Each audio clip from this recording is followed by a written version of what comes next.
अस्सलाम वालेकुम, आदाब, नमस्कार दोस्तों। कैसे हैं आप सब लोग? उम्मीद करते हैं सब खैरियत से होंगे। और नया साल 2025 की आज पहली तारीख है।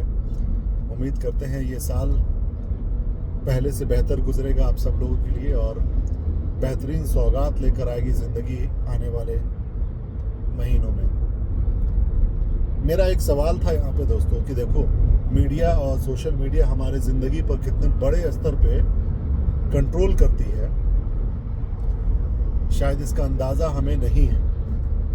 आज नए साल के मौके पर मैंने देखा कई लोग, वैसे लोग आज नाच गाना डांस होटल में जाके मस्ती कर रहे हैं। देखिए, इंसान है हम लोग, इंसान की ज़िंदगी में सुख दुख सब आता है और इंसान हम लोग इसीलिए कहलाते हैं क्योंकि हमारे अंदर एहसास होता है। ठीक है, किसी घर में अगर किसी की मौत भी हो जाती है तो कुछ दिनों के बाद से इंसान उस गम से उभर कर फिर खुशियों में उलझ जाता है या फिर आने वाली ज़िंदगी में उलझ जाता है। उसी तरीके से इस समाज के अंदर में कोई अगर बुराई फैल रही है, कोई किसी तरह का अगर मसला है, कोई समस्या है, कोई इंसानियत पे प्रहार अटैक हो रहा है, तो उसको लेके हम सब लोग परेशान होते हैं। मैं देख रहा था, खुश होना कोई बुराई की बात नहीं है, अच्छे लहजे में, अच्छे अंदाज में, लेकिन जब आप हद पार कर जाते हैं, जैसे आप नाचना शुरू करते हैं, डांस करते हैं,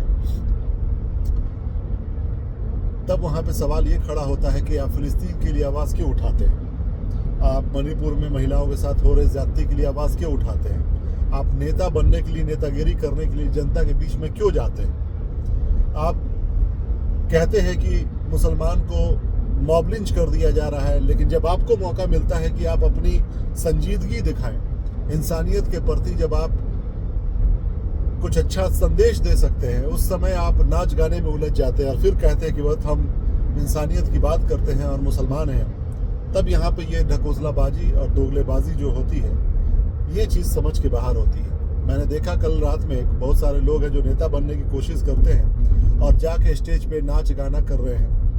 और फिर वही मैं देखता हूँ कि कुछ दिनों पहले फिलिस्तीन के बारे में जब मीडिया दिखा रही थी, जब सोशल मीडिया पे फ्लडेड था with all photos and videos, तो वहाँ पर लोग रोना शुरू कर रहे थे कि फिलिस्तीन के साथ जैसे ज्यादती हो रही है, ये हो रहा है, वो हो रहा है।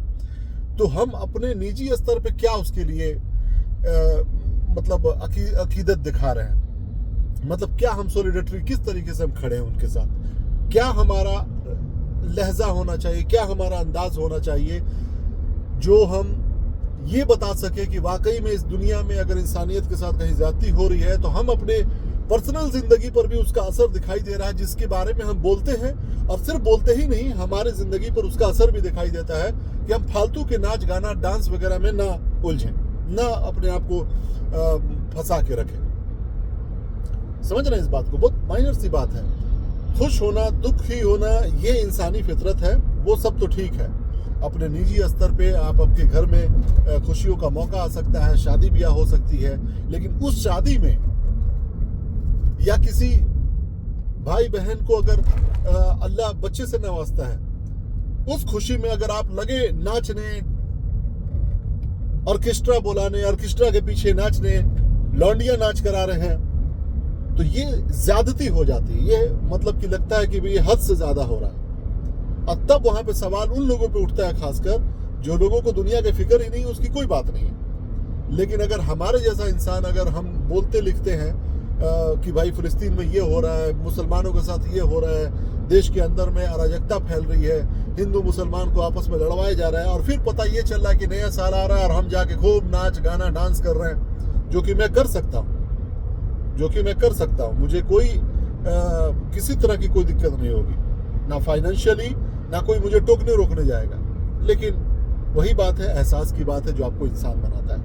बहरहाल, मेरा मकसद आज पहली तारीख में किसी तरह का ज्ञान देना नहीं है, आप लोगों से बस रूबरू होना था इस पॉइंट पर कि हम अपने पर्सनल लेवल पे अपना किस तरीके का, किस मतलब अंदाज में, किस लहजे में, किस फॉर्म में हम उस इंसानियत के साथ खड़े हैं जिसके बारे में हम आए दिन जब मीडिया दिखाती है या सोशल मीडिया पे देखने को मिलता है तो हम उसके बारे में बोलते हैं। बहुत शुक्रिया, अल्लाह हाफिज़।